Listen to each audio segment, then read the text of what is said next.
Dave, you mentioned something that some startups are going to be selected and participate at an event in New York in September. Which startups from which events? From startup weekends around the world and from Next or? So we're launching a new program with Startup Next. So we've actually changed the name from Startup Weekend Next to Startup Next. So we'll be rolling that out here soon. And then we're partnering with the Global Accelerator Network, or the GAN network, based in Boulder, Colorado, so GAN.co. And what we're going to do with GAN is we're going to take the winners of the Next program, the top program candidates from every program around the world, and they're going to be in a contest to go pitch their company to the Global Accelerator Network managing directors in New York City in September. So we're going to take the top 12 companies. We'll fly in the CEOs from those top 12 companies in September. We'll cover the cost of both their travel and their hotel. So it's going to be a rigorous process because we're only taking 12 teams, but they'll get to apply. The mentors from here in Brazil will get to say, this is our top team, we love this team, here's why.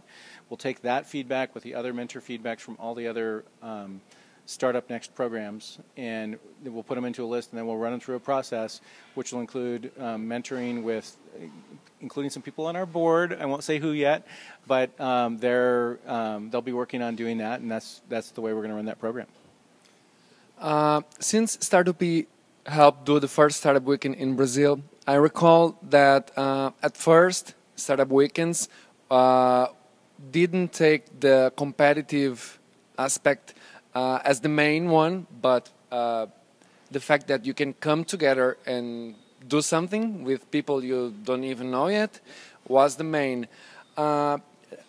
Is it still that way, or the competitive aspect is more and more important? And how do you compare this competitive aspect to the competitive aspect of the next best teams who are going to be selected? How do you measure these guys?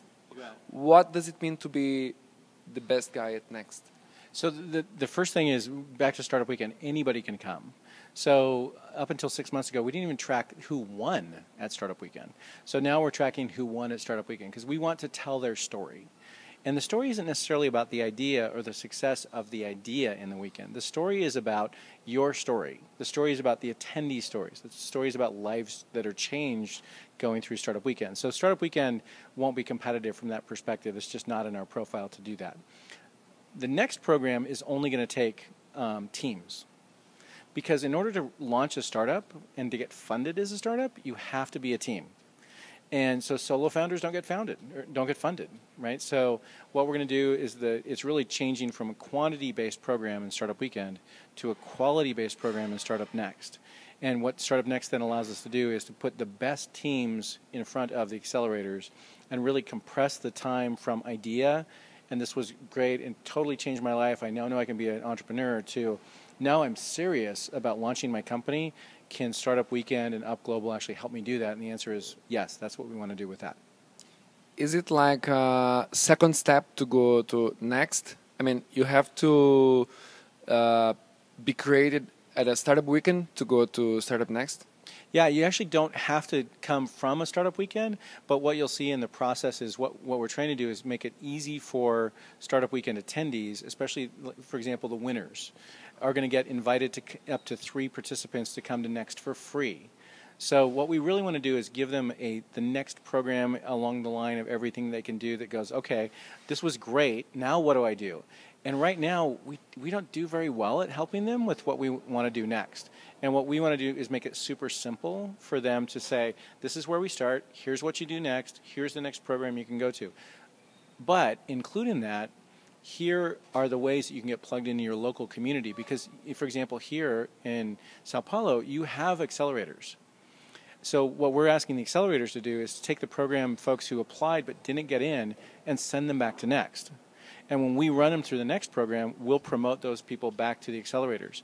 And what we're really trying to do is improve the ecosystem and improve the quality of all of the participants in the ecosystem.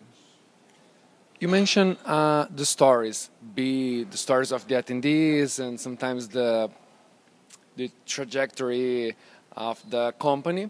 Do you think these stories need to be the success stories, or is it important to let people know the failure stories, for example? Yeah, I think culturally it's super important to let people know the failure stories, because it makes it okay to recognize that your first time isn't necessarily going to be a success, right? The statistics on startup success and startup failures mean more often than not you're going to fail.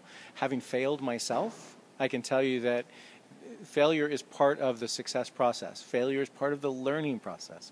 And you can't have success without failure.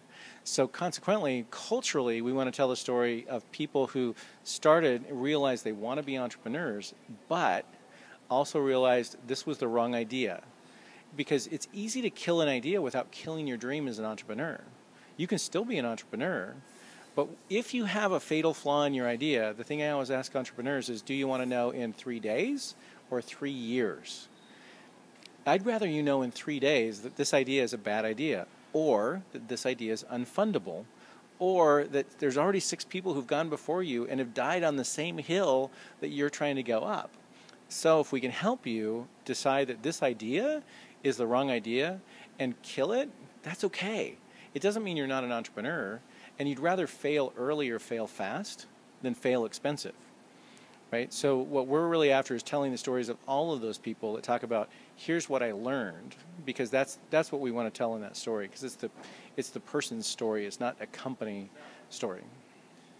Talking about Brazil now, because Up is starting an office here, do you think Brazilians do succeed or do fail in the same way as in other countries?